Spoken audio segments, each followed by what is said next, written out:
can you see why I felt like this was the right thing to do? Because it's the thing that I always feel like I need, to be told that my work is good, that I am good. When someone really connects with a thing that I've made, when they see themselves purely in my work, there's nothing that feels better. And I got to give that very same feeling to my friend. I did something, I really felt like I had done something good, like I was a good person. I felt like there was a friend who was in trouble and was unhappy and maybe didn't like themselves, and I could fix it. If I could give him this gift, maybe I could fix the problem. When they told me how much they enjoyed his games, it was the best feeling. It was the absolute best feeling. It made me feel so happy, so beautifully, beautifully happy.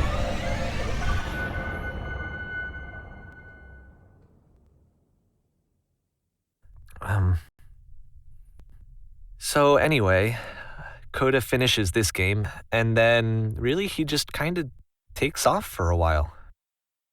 So this is June of 2011, and I didn't hear anything from him for several weeks, I guess. And so out of nowhere, one day I get an email, and it's got a private link to a new game of Coda's. This one is called The Tower, and to my knowledge, it's the last game that Coda ever made. So let's take a look.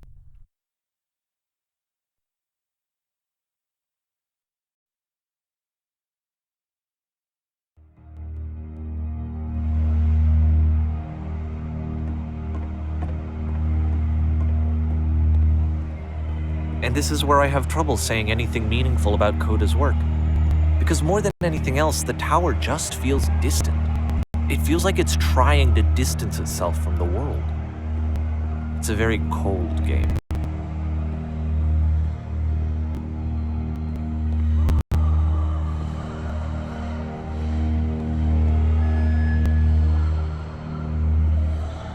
This room actually has a maze in it. Except that all the walls of the maze are invisible. And then every time you touch one of the walls, there's this awful flashing and noise, so the experience is really miserable. The game goes beyond not being meant to be played, it actually seems to despise the player for trying to play it at all. But I do want to show you the rest of the levels, so when you're ready to continue, press enter and I'll put a bridge over the maze.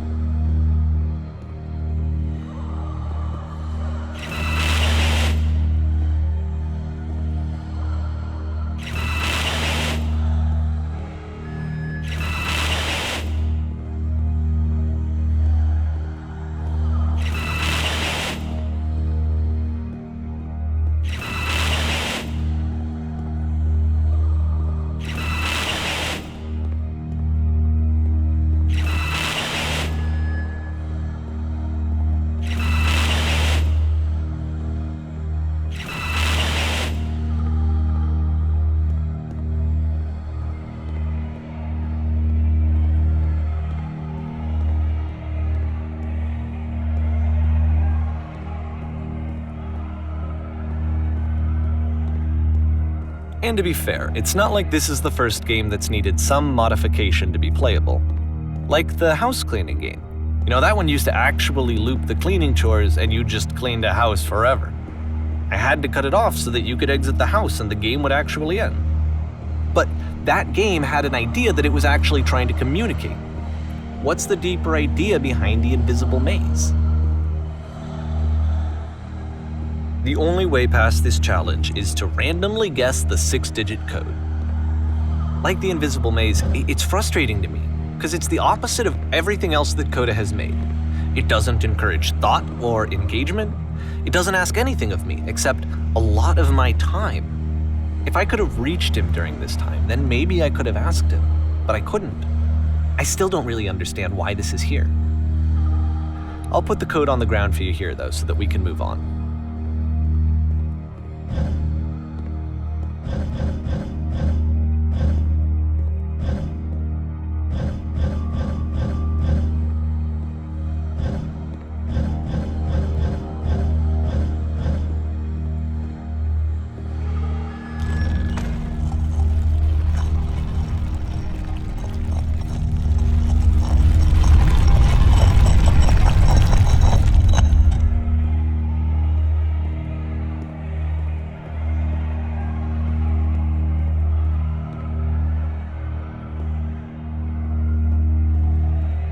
The switch to open this door is actually on the other side of the door, meaning that it's literally impossible to solve from this side. So even if you somehow brute forced your way through the first 2 challenges and you got to this point, there's actually just no way to progress. And it's scary for me, the idea of Kota cutting himself off entirely, just saying, that's it, that's the end of the conversation, not giving me any way to fix the problem. I feel like a failure, I guess, when I can't fix the problem. But I can open this door for you, so let me do that.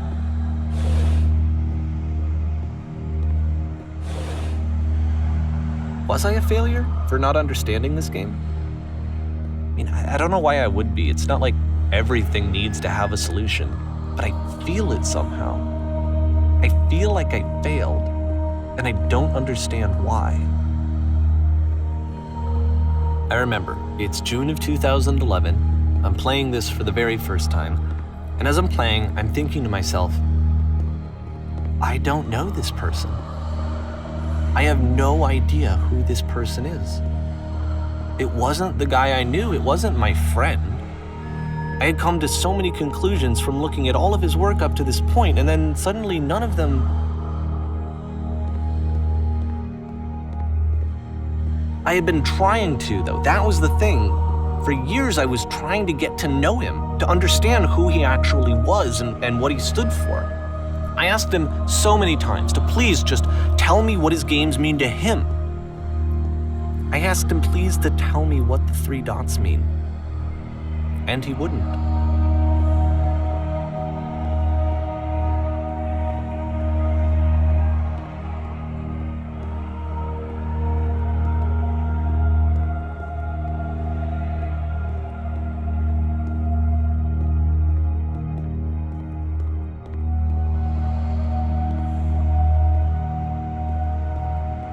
I just felt so strongly that if I could have connected with him, that if I could have somehow made his work my own, that I would finally be once and for all happy. It was that I needed to see myself in someone else. I needed to be someone other than me. But he stopped and left, and it felt somehow like I had failed.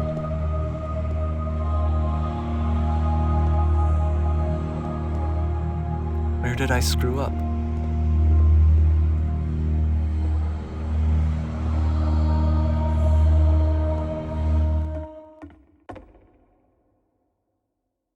I'm the reason that you stopped making games, aren't I? It's because of what I did. I poisoned it for you. I don't think I ever told you this, but when I took your work and I was showing it to people, it actually felt...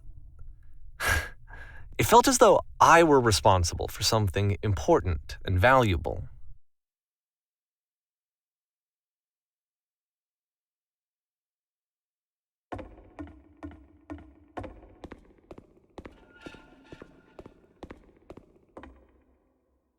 And the people who played them, they treated me like I was important. They really listened and cared about what I had to say. Even though I was showing your work, I felt good about myself. Finally, for a moment, while I had that, I liked myself.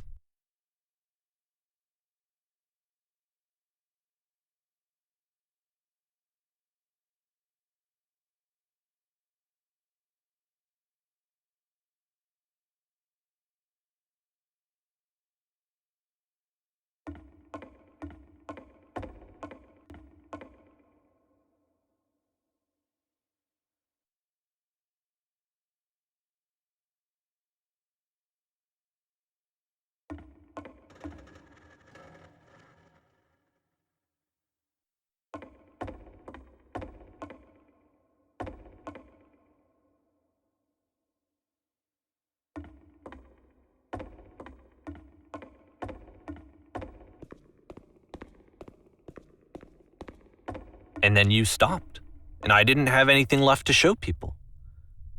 I just had to be with myself. And as soon as that happened, there was no feeling at all. Nothing. Less than nothing. What does that mean?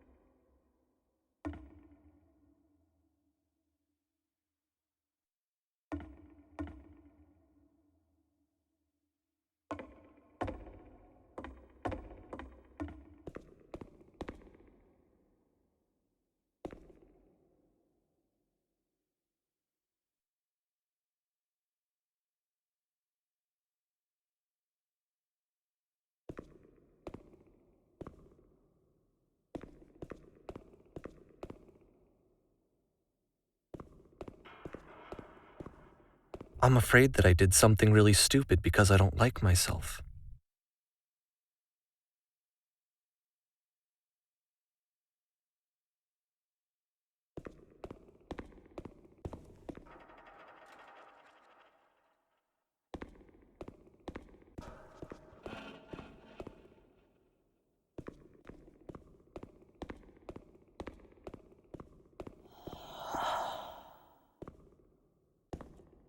That's why I'm releasing this collection of your work, is because I haven't been able to find any other way to reach you. I've tried everything. And so a part of me has hope that if I put this compilation out into the world, and if I put my name on it, that maybe enough people will play it so that it'll find its way to you, so that I can tell you that I'm sorry. I know I screwed up. If I apologize to you truly and deeply, will you start making games again? Please, I need to feel okay with myself again. And I always felt okay as long as I had your work to see myself in. I mean, is something wrong with me? Because I know that I did an awful thing, and I'm doing it again right now. Like, I'm showing people your work, but I can't stop myself from doing it. That's how badly I need to feel something again, like I'm an addict. There has to be something wrong with me. Can I apologize? What if I tell you I was wrong? Will that work? Will that fix it? I don't know. I don't think it will, but there's nothing else that I can do. Just tell me what you want. I'm sorry. I'm sorry. Please, start making games again. Please help me. Please give me some of whatever it is that makes you complete. I want whatever that wholeness is that you just summoned out of nothing and you put into your work. You were complete in some way that I never was. And I want to know I want to know how to be a good person. I want to know how not to hate myself. Please. I'm fading, and all I want is to know that I'm going to be okay.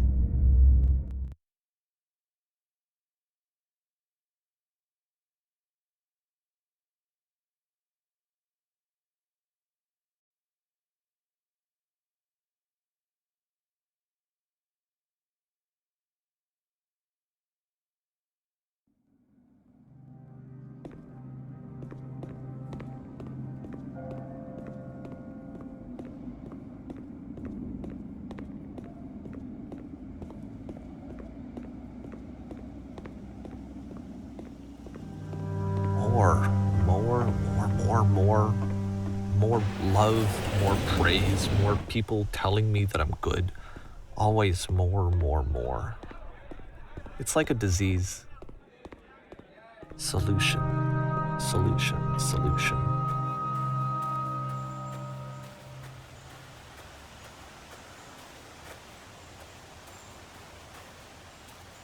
I guess if someone had told me ahead of time that he just really enjoyed making prison games, maybe I wouldn't have thought he was so desperate. I wouldn't have told so many people that he was depressed. Maybe he just likes making prisons.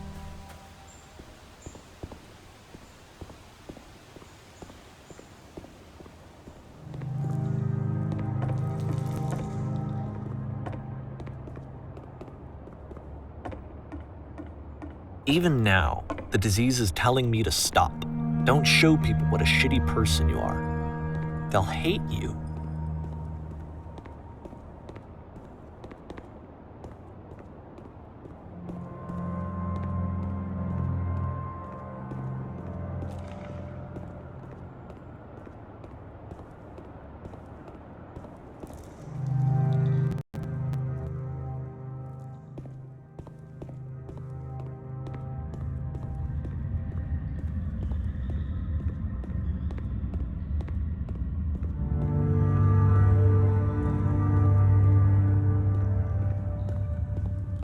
If I knew that my life depended on finding something to be driven by other than validation, what would that even be? It's strange, but the thought of not being driven by external validation is unthinkable. Like, I actually cannot conceive of what that would be like.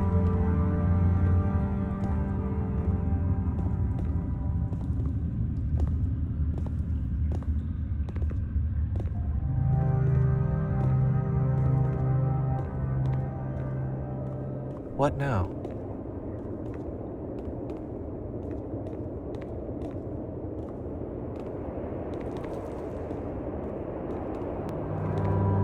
think I need to go. And I'm sorry, because I know that I said that I would be here and I would walk you through this, but I'm starting to feel like I have a lot of work to do. I have a lot that I need to make up for. And so I'm just gonna... Okay.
Turn back, turn back from this cave. You said